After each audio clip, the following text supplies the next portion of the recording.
మీ తెలంగాణ బిడ్డనే. ఎలా ఉన్నారు అందరూ? బాగున్నారా? నేనైతే బాగానే ఉన్నా. చేలోకి వచ్చాము పత్తి మొక్కలు చూద్దామని చెప్పేసి బాబాయ్ వాళ్ళే. అన్న ఒక అన్న అడుగుతున్నాడు, అరే మీ ఊర్లో పనులు ఉన్నాయా? పనులు ఉన్నాయన్నా. మా ఊర్లో లేవన్నా. మా ఊరే కదా, పక్క ఊర్లో కూడా లేవు. అంతకుముందు బాగానే ఉన్నాయి. ఇప్పుడు ఏంటంటే సరిగ్గా పంటలు పండట్లేదు. పంటలు పండితేనేమో రేటు ఉండదు. రేటు ఉన్నప్పుడేమో పంట పండదు. చూస్తున్నారు కదా రైతుల బాధ కూడా. మనదేముందన్న, ఇవాళ కాకపోతే ఇంకో రోజు పనికి పోతాం. వాళ్ళు అట్ట కాదుగా, వాళ్ళ ఇంట్లో సొమ్ములు పెట్టి మనకు కడుపు నింపుతున్నారన్న. అట్లాంటప్పుడు రైతులను కూడా అర్థం చేసుకోవాలి కదా. నాకు తెలిసి రైతులు దేవుళ్ళు అన్న. వాళ్ళు ఉండబట్టే మనం బతకగలుగుతున్నాం. ఎందుకంటే వాళ్ళు ఇప్పుడు పంట వేయలేదనుకో, నిన్న చూడు నెల రోజులు కూర్చునేసరికి ఏదో పనికి వెళ్ళాలని చెప్పేసి ఆఖరికి గుడ్లకు కూడా వెళ్ళాం. చేయలేక మళ్ళీ వచ్చాం. నిన్న మొక్క వేయడానికి వెళ్ళాను.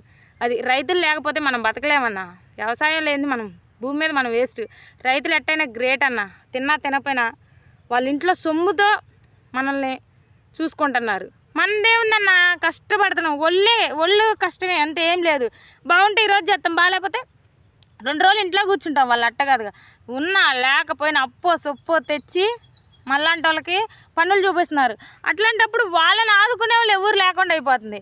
నాది ఒక్కటే కోరిక, రైతులకి మంచి గిట్టుబాటు ఇచ్చి మంచిగా వాళ్ళని ఒక పొజిషన్లో ఉంచితే మనం బాగుంటామని నేను అనుకుంటున్నా. ఎందుకంటే రైతు లేకపోతే మనం బతకలేం. అది రైతు గుళ్ళ దేవుళ్ళు అంటాడన్నా. ఎందుకంటే మేము గుడికి వెళ్ళి మనం మొక్కుంటాం, అయ్యా నాకు అది ఇది అని.